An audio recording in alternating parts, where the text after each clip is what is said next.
backed ourselves though, gone into the wall, we come back onto the track and been clipped by basically everyone, and we're in the wall. And he's barged us, and wow. Cue sad music because we've lost our 4th place, but seriously, that Nigerian guy, he's going down.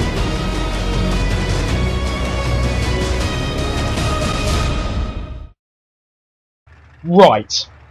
It's revenge time. I'm not having any of this. You saw what happened last episode. That Nigerian guy is going to go down in this race. This is the next race in the lobby. We're at Bathurst here in the V8 Utes and we are underway. We've got a French Ford here to our right hand side. We've chosen the Holden Commodore. We've got another French guy in front of us in a Holden Commodore there as well. A Holden Commodore V8 Ute, or does it have some sort of special name? Well, anyway, there's been absolute carnage into turn 1. Pretty much everyone's in the gravel here. A French guy there spinning and flashbacking, a Nigerian guy there going wide as well.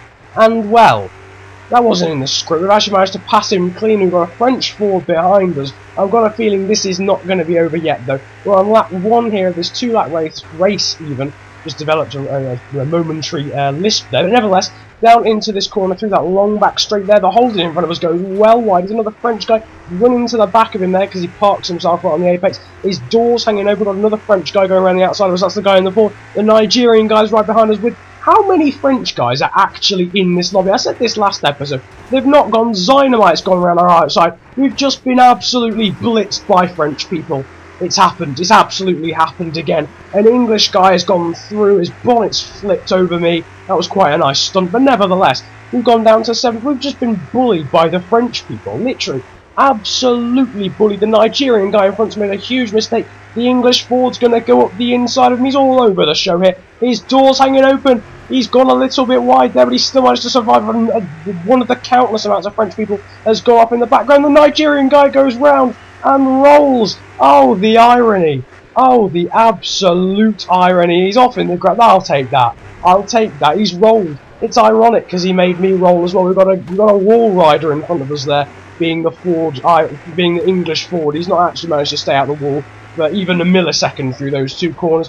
What, let me guess, is another French guy in front of him. Oh, I guessed correctly. What a surprise that is. The English Ford yet again intermingles with the wall. I don't know if he's got some sort of special relationship going on with the concrete here at Mount Panorama even. But nevertheless, in 6th place here, bearing down on this Ford. Surely we're just going to get in the slipstream and go to the right of him. He's got a puncture. Sparks flying all over the place as well as him actually flying through the air. That must be the lag. Gone onto the gravel. I don't really know why. I was probably a little bit hesitant since he appears to be absolutely all over the show. Like, I mean, he's I don't know if he's drunk behind the wheel or whatever, but we're bearing down now on this French guy. I'm so bad at this corner, and, well, that's pretty much summed it up, really. I don't think I've ever actually hit the apex of that corner in all known history.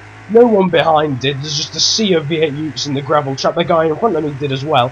You can win the race, really, by just not going off of that corner every time, but still, oh, the Nigerian guy's last. Oh, that makes me proud. Not proud in terms of, because, you know, I'm a bit Nigerian, and I'm ever so slightly Nigerian too. So it's a bit sad to see my fellow countrymen to some extent trailing at the back. But after what he did at Okutama in those classic touring cars last episode, it's sweet to see him down in 10th of the 10. But nevertheless, come through the first corner yet again for the second time of 2 here. We're now bearing down on this French Holden Commodore, and this looks as if it should be a pretty simple move, to be honest, up the inside, bearing down and use the slipstream, but he's edging us out onto the grass, and that's just not cricket.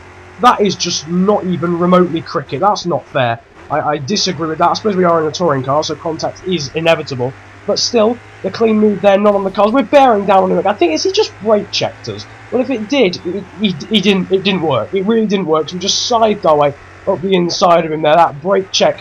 Well, I think where he went wrong was the fact that he did the brake check and then continued to brake out after I ran into the back of him. It's not really how it works, but still, we're in 4th, and this is shaping up to be the most boring of all second halves of a lap in all known history. In all known history, I think we're just going to have to look at the scenery for this one. Dynamite is still at the back, aka the Nigerian guy, mentioned many a time in the first 2 episodes of this series. We're on point, though, to be honest, on these apexes, not rolling at the point where he rolled on the last lap. But just keeping it cool, just keeping it calm and steady, and the Sazam works. We've piled into that wall. Steering damage and engine damage now as well, so keeping it cool and calm as well. I mean, it hasn't been kept cool and calm. That's all you can say, really, is that it hasn't been kept cool and or calm in the slightest. We've to an extent drifted around that last left-hand corner. I think I've done a decent job of blabbering for the second half of a lap, because let's be honest, it's been less than interesting. If there was a scale for interesting, it would be most likely negative right now.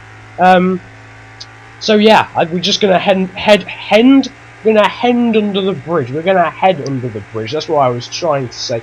And down through this kink here, many a horrific crash happens there. Are we gonna hit the apex and make the corner? You bet we aren't, because we've gone flying through the Garmin signs as well. Not quite as catastrophic as the last lap. And actually, the guy in front went into the gravel as well. You can see in the distance, one more lap, and we may well have caught him.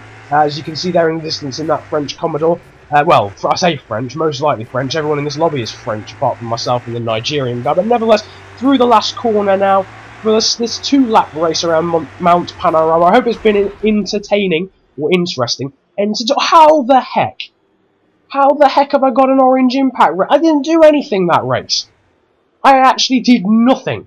I watched everyone. Oh, that's just baloney. I've got the lowest impact rating in this session. That's quite embarrassing. Nevertheless, the whole train of French guys behind me there, finishing 5th, 6th, and 7th respectively, just behind myself. An English guy there finishing 3rd, a British guy in front of him. And is that Jordan? Who the heck knows? Probably Djibouti. I've mentioned Djibouti before in an F1 video, so we'll call him Djibouti Man Mark II. We've got the oh, it's delightful.